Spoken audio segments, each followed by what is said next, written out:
Bonjour à tous, il est 15h sur Télé Djibouti. Merci de nous rejoindre pour suivre avec nous cette nouvelle édition dont elles sont les faits saillants. Le chef de l'État Ismaël Omar Guelleh a inauguré ce matin le nouveau Gadilé Palm Beach et pose la première pierre. Également dans l'actualité, aucun accord entre Kim Jong-un et Donald Trump n'a été trouvé à Hanoï. Bonjour à tous et nous entamons ce journal avec cette pose de la première pierre où le chef de l'État Ismaël Omar Guelleh a présidé ce matin la cérémonie initiatrice du projet Gadilé Palm Village. Le promoteur immobilier Burhan Gadilé s'est apprêté donc à lancer son projet hôtelier dénommé Gadilé Resort Hotel dont la pose de la première pierre a été donc posée ce matin et placée sous les auspices du chef de l'État Ismaël Omar Guelleh. Doté d'un sang signé pour les affaires, Burhan Mohamed Gadilé avait pris le pari d'investir dans l'immobilier tout en contribuant au développement de cette région natale qui lui tient tant à cœur, et ce à travers ce vaste projet qui est l'un des plus importants et plus grands investissements jamais réalisés dans les régions de l'intérieur. La première phase du programme immobilier Gadilé Palm Village est constituée d'une trentaine de villas plombant donc une superbe corniche de 800 mètres en bordure de la mer et jouissant d'une vue imprenable sur le golfe de Tadjoura. Un véritable succès, donc story, les villageois ont tous donc sens exceptionnel trouvé lors de cet heureux acquéreur. Et à son arrivée, le chef de l'État, comme vous le voyez déjà sur les images, a été accueilli par le préfet de la région de Tadjoura, Abdelmalik Mohamed Banoukta, le ministre de l'Intérieur et tout autre responsable de notre pays. Aujourd'hui, l'enthousiasme autour de ce projet est tel que le réalisme de la splendeur ont su faire taire les plus sceptiques qui se comptent dorénavant parmi ses fervents supporters. Depuis le premier coup de pioche à ce jour, c'est sa société du nom de Socopi qui détient la palme du premier employeur de la ville blanche, un titre qui ne risque pas d'être détrôné d'aussitôt. Donc, ces travailleurs tadjouriens baignant dans la baraka, l'homme d'affaires tadjourien poursuit inlassablement l'exécution de son audacieux plan immobilier avec la construction, cette fois-ci, d'un hôtel 3 étoiles, d'une cinquantaine de chambres, d'une marina et de ses aires de jeux marins. Et ces ouvrages immobiliers seront complétés plus tard par la construction de 60 appartements, d'une mosquée et d'un centre commercial, parachevant ainsi le faramineux projet de Gadilé Palm Village à Tadjoura. Dans cette entreprise, M. Burhan bénéficie d'un soutien de choix en la personne du chef de l'État qui a honoré de sa présence Ismaël Omar Guelleh et qui lui a accordé sa pleine confiance, une confiance qui fut renouvelée lorsque le chef de l'État lui a confié la réalisation de logements à loyer modéré, à loyer modéré sur les hauteurs de Tadjoura. Une confiance amplement justifiée et à forte raison puisque ce projet concentre en lui-même les grandes lignes de la politique présidentielle, notamment la promotion, l'investissement privé, la lutte contre le chômage, la politique de logement, le développement du tourisme et le processus de réalisation de la décentralisation de notre pays. Regardez.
Également dans l'actualité de ce 15h, le président de la République Ismaël Omar Guelleh a également reçu ce matin à la présidence une importante délégation de la Banque mondiale. Cette visite intervient dans le cadre de la consultation périodique de la Banque mondiale. Les discussions ont été axées sur les relations bilatérales qui existent entre Djibouti et la Banque mondiale, également sur l'amélioration du financement en République de Djibouti dans ces différents domaines. Était présent à cette rencontre le ministre de l'économie et des finances qui nous donnera ses impressions, ainsi que l'administrateur des pays africains à la Banque mondiale et vice-président des sociétés financières internationales.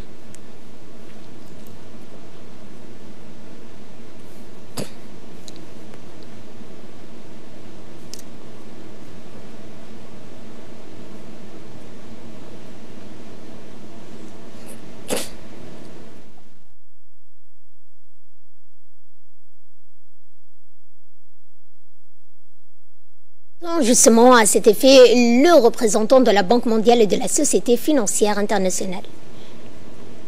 Je suis venu rencontrer le président dans le cadre des consultations périodiques que nous faisons avec les pays que nous représentons.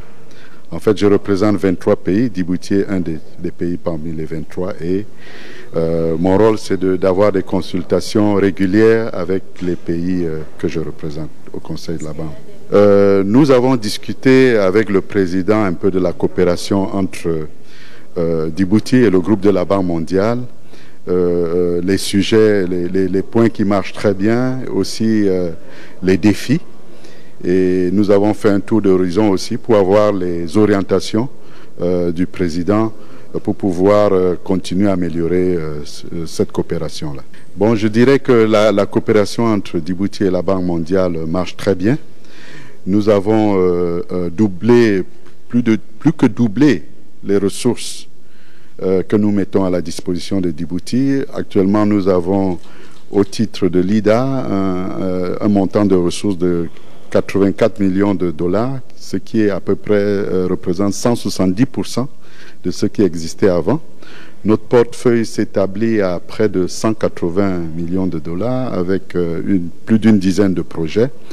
Et disons, ce portefeuille marche très bien avec des taux de décaissement élevés et nous sommes très satisfaits de cette coopération-là, mais on peut toujours l'améliorer et c'est un peu dans ce sens que nous avons discuté avec le président de la République.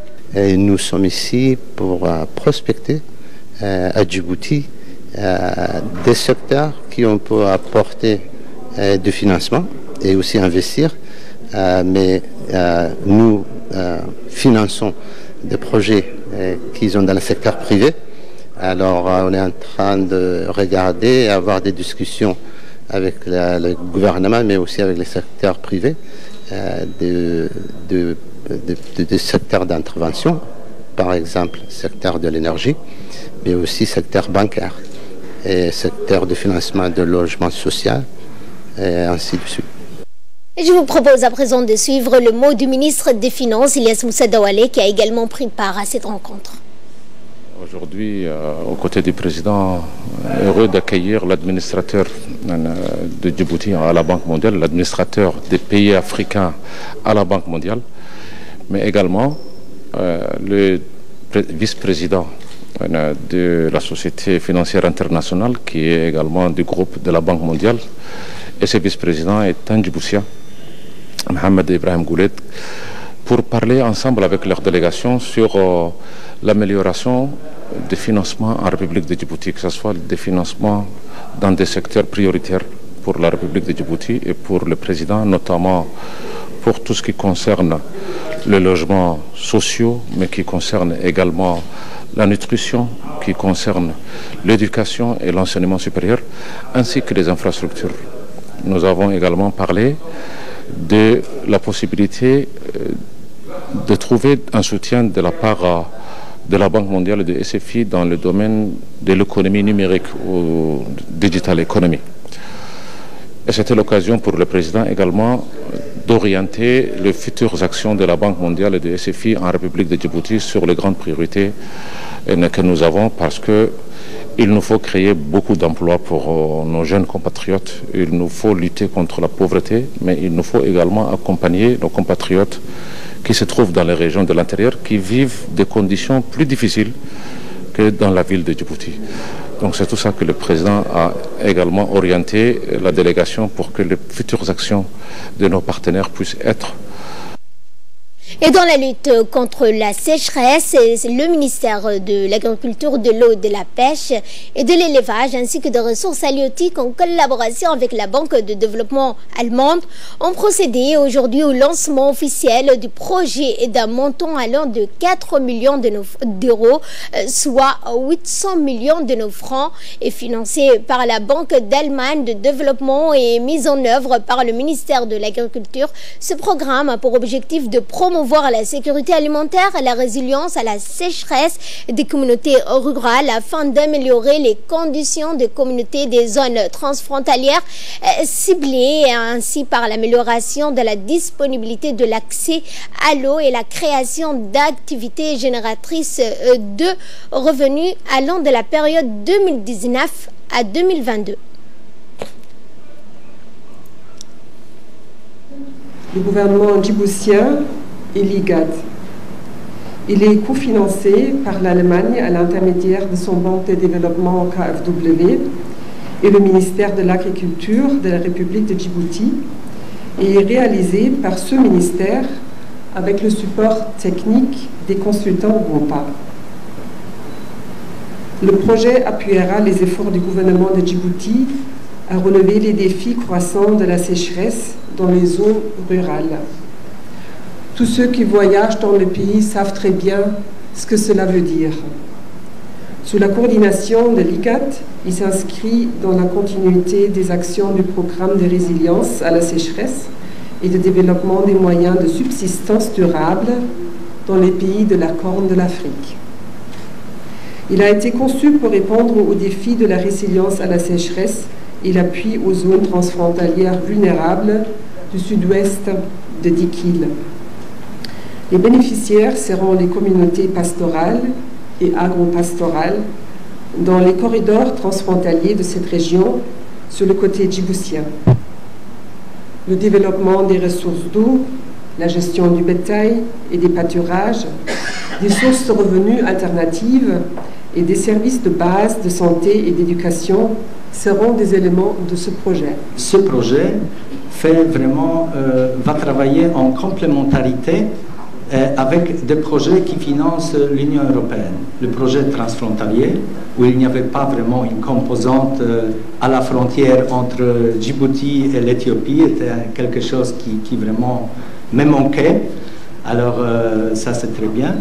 Mais je crois que ce que vous avez souligné dans votre discours, soutenabilité, l'entretien, durabilité, est vraiment un sens à long terme, c'est quelque chose qu'il nous faut collectivement vraiment réfléchir encore davantage.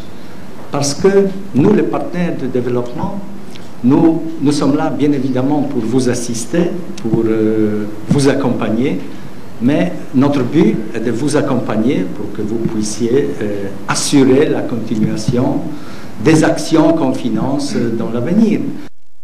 Et je vous propose à présent de suivre le mot du ministre de l'Agriculture, de l'eau et de la pêche. Important qui couvre une zone géographique qui est affectée par les sécheresses. Je voudrais dire que ce projet a pour objectif de faire passer la population pastorale, à les sédentariser et à les transformer en des agropasteurs afin qu'ils puissent créer des activités génératrices de revenus et d'emplois et participer également à la contribution du développement de la région et au niveau national également. je voudrais dire que le ministère de l'Agriculture ne lance pas de vœux pieux pour dire qu'on passe du système pastoral au système agropastoral. Nous parlons sur des faits aujourd'hui tangibles, grâce aux efforts déployés par le gouvernement de la République de Djibouti dans le domaine de la recherche-développement. Qui dit agropastoral dit agriculture oasienne, dont le palmier dattier est le parapluie. Sans palmier dattier, résistant à la salinité et à la sécheresse, mais qui a bien entendu besoin de ressources non souterraines, vous ne pouvez pas faire une agriculture oasienne rentable et digne de ce nom. Et dans le cadre des célébrations du 40e anniversaire du RPP, les habitants de la cité Nassib se sont mobilisés en masse et c'est dans une ambiance de fête qu'ils ont accueilli le président de la commission Femmes-Jeunesse, Hassan Mohamed Kamil. Se succédant au micro, les principaux responsables du quartier ont loué les efforts consentis par les organisateurs de ces festivités en mettant l'accent sur le travail formidable du secrétariat d'État à la jeunesse et au sport qui a parcouru donc les régions de l'intérieur et n'a pas oublié de venir fêter dans la cité l'anniversaire du parti.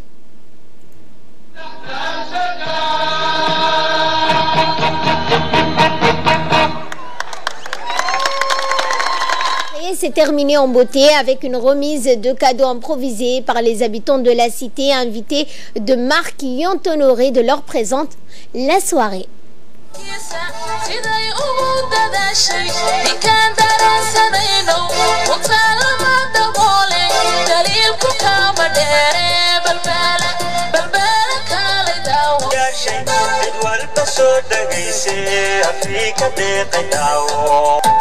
allagina ayhiisa horumarkan aynu gaane maanta mooda RBB-ba amba qaadano adeegto itino kuwa maanan xisbigeenu RBB xisbiili dure yeye dadalay bisu madxu agarije sayay salamal RBB xisbi faylale RBB 40 عاما من السلام والتقدم RBB 40 عاما من السلام والتقدم وحا RBB أبوري وبي الرادة حريي شركي دخل اسكو أركي ومدو صومدو عيسن RBB آني هاي RBB آني هاي RBB حياك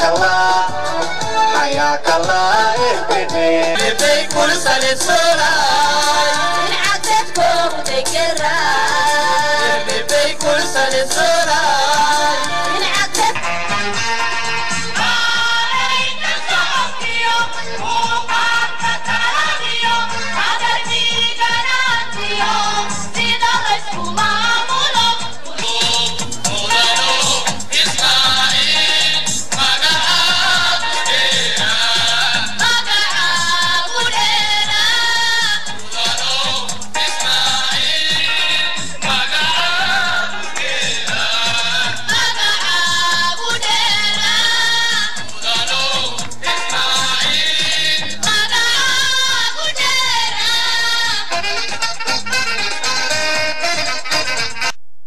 Eh bien, après une soirée très animée, comme vous l'avez pu le voir, par les artistes djiboutiens, le relais est sorti d'Arta mardi matin.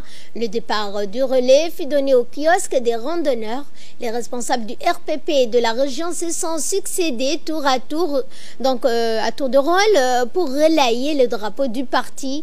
Le président de l'annexe RPP, les députés du parti de la région, la présidente de l'Union des femmes, le président du conseil régional, sans oublier le ministre de l'énergie. Ensuite, les jeunes ont pris le relais jusqu'à Djibouti et particulièrement à la cité Nassib où une foule immense et enthousiaste a accueilli le drapeau dans la joie et l'allégresse.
Direction l'Arabie Saoudite à présent, où notre ambassadeur extraordinaire et plénipotentiaire, M. Diadine Saïd Bamakhrama, a rencontré hier, 27 février, en audience, Dr Ibrahim Al-Assaf, ministre des Affaires étrangères d'Arabie Saoudite, en présence du ministre délégué des Affaires africaines, M. Ahmed Qatan. Les discussions entre le chef de la mission diplomatique djiboutienne à Riyad et le ministre saoudien ont porté sur plusieurs sujets importants de la coopération bilatérale dans le domaine économique, diplomatique et politique, ainsi que la coopération régionale, notamment la création d'un conseil des États riverains de la mer Rouge et du golfe d'Aden. Également dans l'actualité, le président de l'autorité des ports et des zones franches de Djibouti a participé à la conférence internationale sur les aéroports qui se tenait du 25 au 26 à Kigali au Rwanda. Eh bien, cette conférence annuelle était principalement centrée cette année sur les aéroports du continent et les moyens d'apporter le financement nécessaire afin de libérer le potentiel inexploité ainsi que la croissance démographique mondiale au cours de 3 prochaines décennies. Également dans l'actualité, cette saisie de contrebande par la police nationale des cigarettes de marque Benson de contrebande qui n'ont pas été taxées par les services de douane introduites sur le territoire national de manière clandestine pour être revendues à divers prix dans toutes les boutiques de notre pays. La brigade des enquêtes et des délégations judiciaires du commissariat central a ouvert une enquête pour arrêter les contrebandiers en cavale et surtout pour identifier les propriétaires de ces cigarettes de contrebande afin de les déférer devant la justice. L'opération a été couronnée de succès. Au total, 16 cartons de Benson. Chaque carton a une valeur de 225 000 francs pour un total de $1,125 000 ont été interceptés. Et de là, nous passons à ce qui domine l'actualité internationale. Aucun accord entre Kim Jong-un et Donald Trump à Hanoï n'a été trouvé. Eh bien, la Maison-Blanche a annoncé aujourd'hui qu'aucun accord n'a été trouvé entre Washington et Pyongyang, notamment sur la sortie du nucléaire nord-coréen. Mais les deux parties qui saluent donc les discussions de très bonnes prévoient de se revoir à l'issue du tête-à-tête entre Kim Jong-un et Donald Trump. Le leader nord-coréen a évoqué sa volonté d'abandonner son arsenal nucléaire. Sur ce point, Donald Trump a répliqué dans la salle de conférence en affirmant qu'il s'agissait certainement de la meilleure réponse que vous ayez jamais entendue. Avant leur tête-à-tête, Donald Trump avait tempéré les attentes sur la possibilité d'une percée à court terme.